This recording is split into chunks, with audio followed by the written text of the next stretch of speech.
जगह से माननीय कांशीराम साहब अपनी साइकिल यात्रा को लेकर गुजरे थे ना।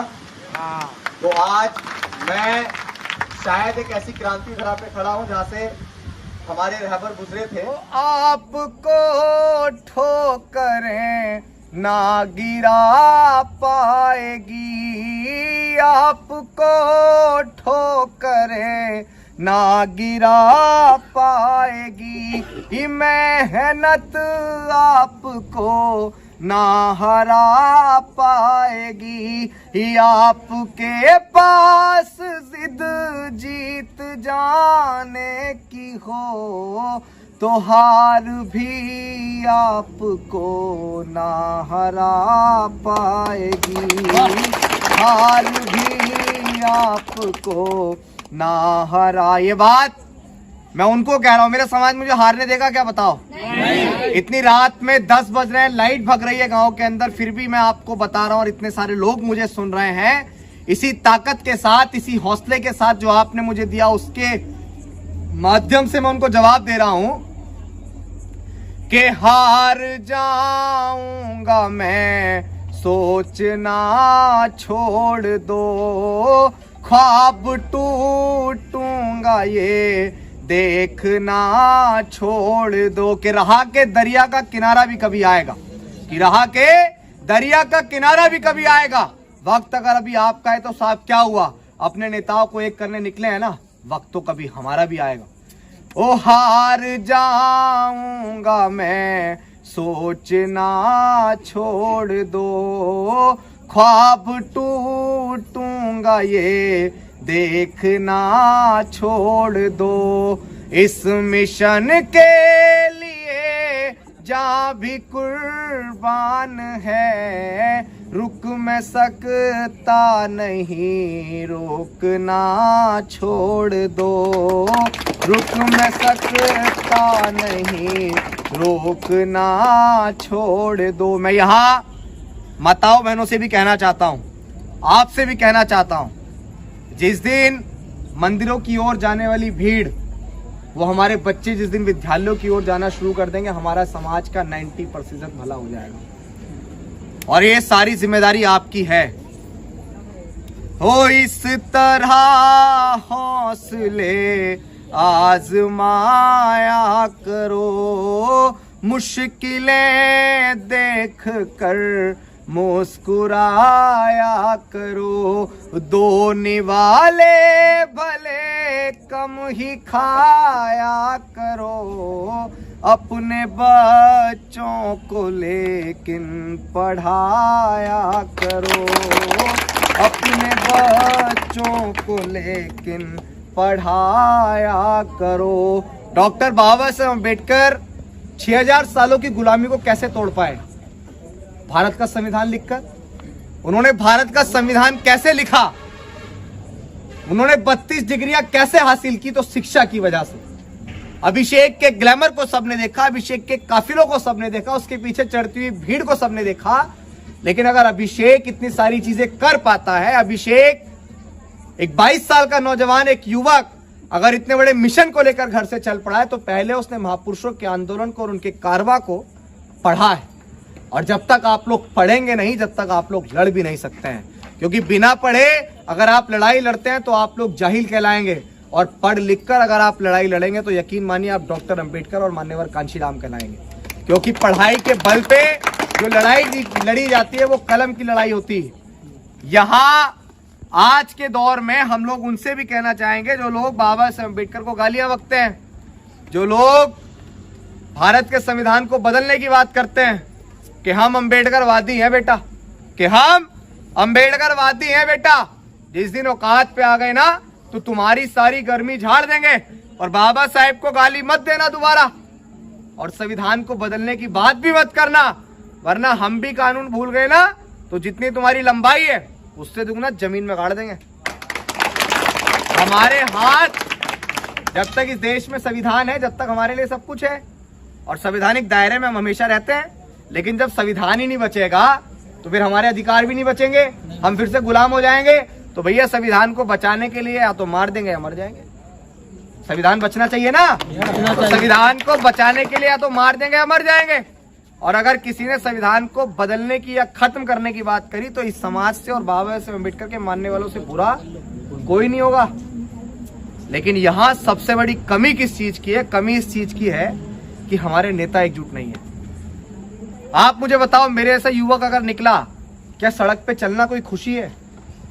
तकती धूप में निकलना कोई खुशी है? सर का पसीना पैरों तक आता है पूरा होते हुए, क्या उसमें कोई खुशी मिल रही है? क्या कभी सोशल मीडिया से हमने कभी आपसे कोई फंड या पैसा मांगा? क्या कमाने निकल गया हूं? मेरे साथ ये इतने सारे नौजवानों की टीम निकल गई है, क्या वो पैसा कमाने या एक चेहरा चमकाने? और चेहरा चमकाने की बात तो वो उसको जरूरत है ना, चेहरा चमकाने की जिसे कोई नहीं जानता है। अभिषेक को तो आज बाबा साहेब अम्बेडकर की शायरी करते करते पहचान बाबा साहेब अम्बेडकर और मान्यवर कांशीराम साहब और इन तमाम लोगों के आंदोलन पे, उनके मूवमेंट पे जब मैं बात करता हूँ, पहचान वहां से मिली है। और आज अभिषेक किसी पहचान का मोहताज नहीं है। आज अभिषेक को उसका समाज और उसके जो भी यूथ है, वो यूथ जो डॉक्टर अंबेडकर को जानता है, उनकी मूवमेंट को जानता है, वो अभिषेक जाटव को भी जानता है। तो मुझे चेहरा चमकाने की आवश्यकता नहीं है। जानते नहीं जानते लोग बताओ? पहले से जानते ना, सब लोग पहले से जानते हैं। तो मैं अपना चेहरा चमकाने के लिए जमीन पे काहे को उतरूंगा? कुछ अपने ही लोगों को बहुत सारी गलतफहमियां हो गई हैं। हम बहुत सारी बातें करते हैं, लेकिन हम लोग आज भी उस दौर में जी रहे हैं कि समाज से अगर कोई उठ खड़ा होता है तो वो हमारी खुद की आंखों में चुभने लगता है। लेकिन मैं तो आप लोगों से भी कहूंगा कि आप लोगों को रास्ते में आने वाले कांटे नहीं देखने, आपको कठिनाइयां नहीं देखनी है, आपको आपके रोकने वाले लोग नहीं देखने हैं। सबसे ज्यादा तकलीफ कब होती है? जब आपको आपके अपने लोग रोकते हैं, लेकिन आपको उनको भी नहीं देखना है। मान्यवर कांशीराम साहब का विरोध किसने किया? सबसे पहले समाज के लोगों ने किया ना। बाबा साहेब अम्बेडकर ने आगरा के अंदर अपने भाषण में क्या कहा कि मुझे मेरे समाज के पढ़े लिखे लोगों ने धोखा दिया। तो जिन लोगों को समाज के लोगों ने धोखा दिया, समाज के लोगों ने जिनका विरोध किया, आज हम लोग उनकी प्रतिमा लगाकर उन्हें पूज रहे हैं ना साहब। तो अगर आप लोग मेरा विरोध कर रहे हैं तो मुझे तो खुशी हो रही है। मुझे लग रहा है कि मैं महापुरुषों के आंदोलन पे बिल्कुल सही चल रहा हूं। जिनका अपने ही लोगों ने विरोध किया, उन्हीं लोगों ने निजाम बदले नहीं बदले। अब आप लोग मेरे साथ कितने उसके साथ हैं? आज मैं इस गांव के अंदर हूं, समय 10:30 हो रहा है। रात को 10:30 बजे भी माताएं बहनें तमाम लोग हमें सुन रहे हैं। आप लोग नेताओं को, जब आपके क्षेत्रीय नेता आपके पास आए, तो ये सवाल जरूर करिएगा कि क्या बिखरे हुए लोग शासक बन सकते हैं? क्या बिखर के आप लोग विधायक बन सकते हैं? क्या आपके एरिया से कभी भी हमारे समाज का कोई हमारी पार्टी का विधायक बन के आया? बताओ, नहीं आया ना आज तक। और अगर वोट बैंक की बात करें, सबसे ज्यादा किसका? हमारा। उसके बाद भी हम क्यों नहीं जीत रहे? क्योंकि हमारे आए थे 4, जय भीम भैया हमें ही वोट देना। अगला फिर आ गया, जय भीम भैया हमें ही वोट देना, बाबा साहब की मूवमेंट बढ़ाएंगे। मेरे पास 2 गाड़ी हैं और मुझे जाना मुरैना तक, और 2 भाई हैं। तो क्या कह रहे हैं कि जिन्हें अलग अलग बैठ के जाएंगे? काहे को तेल फूक रहे दोनों गाड़ियों का? एक गाड़ी में बैठ के जाओ ना यार। जब आपको एक ही जगह जाना है और आप लोगों को एक ही जगह जाना है, तो पेट्रोल काहे खत्म कर रहे हो? और जब आप लोगों को एक साथ एक जगह पहुंचना है तो मिलके एक गाड़ी में बैठ के जाओ ना। अलग अलग गाड़ी काहे में बैठ के जा रहे हो भाई? मैं ये भी नहीं कह रहा हूं नेताओं से कोई विलय कर लो, मैं ये भी नहीं कह रहा हूं गठबंधन कर लो। ये तो आप खुद तय करो कि आप लोग क्या करोगे। लेकिन ये समाज आज आपसे कह रहा है कि आप लोग प्लीज, रिक्वेस्ट है हाथ जोड़ के, कि एकजुट हो जाओ। क्या हमें तरस नहीं आ रहा है कि हमारे छोटे छोटे मासूमों को, 9 साल के को मटका छूने में मार दिया जाता है? यार बताओ। मैंने तो सोच लिया कि लुटा दे तेरे खातिर जान तो भी गम नहीं होगा, तेरे जैसा कोई अब जख्म का मरहम नहीं होगा। पढ़ा तुझको तो एक शायर के दिल की धड़कने बोली, कई सदियों तलक अब दूसरा अम्बेडकर नहीं होगा। तो बाबा साहेब अम्बेडकर की मूवमेंट के लिए तो मेरी जान भी चली जाएगी ना भाई, तो हंसते हंसते कुर्बान है। बहुत सारे लोग कहते हैं कि नौजवान नौसिखिए होते हैं। आपको कहीं से भी ये नौजवान नौसिखिया लगता है? क्या कहीं से भी लगता है? अगर नेता एकजुट हो जाएंगे तो फायदा किसका होगा? मेरा? तो पूरे समाज का फायदा होगा। जब नेता एक होंगे, सबसे पहले उनका खुद का फायदा होगा। मुख्यमंत्री आवास में जाके बैठेंगे, विधायक बनेंगे, बढ़िया लग्जरी गाड़ियों में घूमेंगे। मेरे जैसे व्यक्ति क्या है, हम तो वो कहते ना कि उठा के झोला चल पड़ेगा। भाई अभी तो फिलहाल हम उसी सफर में है ना, अभी आपके पास दाना पानी लिखा है कुछ समय का, फिर और आगे जाएंगे। असल मायने में आपस का जो मतभेद है ना, उस मतभेद को खत्म करने हम लोग जमीन पे निकले। आज तो बड़ा मतभेद चल रहा है ना, मायावती जी चंद्रशेखर आजाद, मायावती चंद्रशेखर आजाद, दोनों के कार्यकर्ता ही आपस में लड़ रहे हैं। और दोनों के महापुरुष कौन? डॉक्टर अंबेडकर। दोनों किसके रास्ते पे चलने की बात करते हैं? काशीराम साहब। दोनों किसकी बात करते हैं? फूले, पेरियार, ललई और तमाम हमारे जितने भी महापुरुष हुए उनकी। और आपस में लड़ रहे हैं। मनुवादी व्यवस्था को भूल गए, भारतीय जनता पार्टी को भूल गए, कांग्रेस को भूल गए, जिससे लड़ाई है उसको भूल गए, आपस में लड़ रहे हैं। आपस की लड़ाई को हमें खत्म करना चाहिए, नहीं करना चाहिए? घर के मतभेद को हमें बुलाने चाहिए, नहीं बुलाने चाहिए? अरे भैया, जब आपको तकलीफ होगी ना तो आपका अपना ही आपके साथ खड़ा होगा, विरोधी कभी नहीं खड़ा होगा।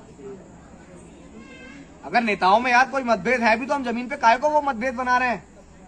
क्यों हम लोग क्यों नेताओं के चक्कर में अपना आपसी स्वार्थ खराब कर रहे हैं? नेताओं को देखा आपस में लड़ते हुए? कार्यकर्ता लड़ रहे जमीन पे, क्यों भाई? अभी दोनों वो एक हो जाएंगे तो तुम दोनों भी हाथ मिला लोगे, तो तुम तो कठपुतली बन के रह गए, बस नहीं हो गए कठपुतली। अभी नेता ने, किसी ने बोल दिया कि अभिषेक गलत, तो अभिषेक गलत। और अगर किसी नेता ने बोल दिया अभिषेक बहुत अच्छा, तो फिर कल को वही नेता कहेंगे अभिषेक बहुत अच्छा। तो आपके पास खुद के अंदर तर्क और बुद्धि नहीं है कि हम लोग ये एनालाइज कर सके कि हमारा नेता जो कह रहा है वो सही कह रहा है या गलत कह रहा है। नेता कहे जी जहर खा लो तो खा लो, खा लोगे क्या? नहीं खाओगे ना, क्योंकि पता मर जाएंगे। लेकिन जब कोई नेता आपको मेरे आंदोलन में आने से रोक रहा है तो क्यों रोक रहे हो? आपको नहीं दिख रहा कि हाँ वर्तमान समय में ये होना चाहिए कि हमारे सारे पॉलिटिकल लीडर एकजुट होने चाहिए? क्यों रुक रहे हो फिर आप लोग? कितने सारे नेता उठा के देख लो, किसी भी प्रदेश में चले जाओ, आपके समाज के एक से एक कद्दावर नेता पड़े। कमी क्या है? बटे हुए, एक दूसरे को देखना आंखों नहीं सुहा रहे हैं। आखिरी में भाई साहब आपसे सिर्फ इतना कहूंगा कि आप लोग सभी लोग साथ दो। दिल्ली के अंदर बहुत जल्द जंतर मंतर पे हम लोग इस मार्च को लेके पहुंचेंगे। वहां आप लोग सभी लोग ज्यादा से ज्यादा संख्या में पहुंचने का प्रयास कीजिएगा। वहां से एक आंदोलन खड़ा करेंगे। उस आंदोलन में हम लोग मांग करेंगे। हम लोगों ने हमेशा विरोधियों के लिए बहुत सारे मोर्चे खोले, कभी अपने के लिए मोर्चे खोलने का प्रयास किया? शायद अगर अपनों के लिए मोर्चे खोलते तो हमें दूसरों के खिलाफ मोर्चे खोलने की आवश्यकता ही नहीं पड़ती। अगर अपने लोगों से हम लोग ये सवाल करते कि मान्यवर कांशीराम साहब का मिशन आज क्यों डूब रहा है, तो शायद हम लोग बहुत जल्दी कामयाब हो जाते। अगर हम लोग ये सवाल करते कि आखिर आप लोग एकजुट क्यों नहीं हो रहे हो, तो शायद हम लोग जल्दी कामयाब हो जाते। क्या कोई भी नेता, क्या कोई भी पार्टी या कोई भी संगठन इस मिशन और इस समाज से बड़ा है? क्या समाज हित से बड़ा कोई भी पार्टी या संगठन है?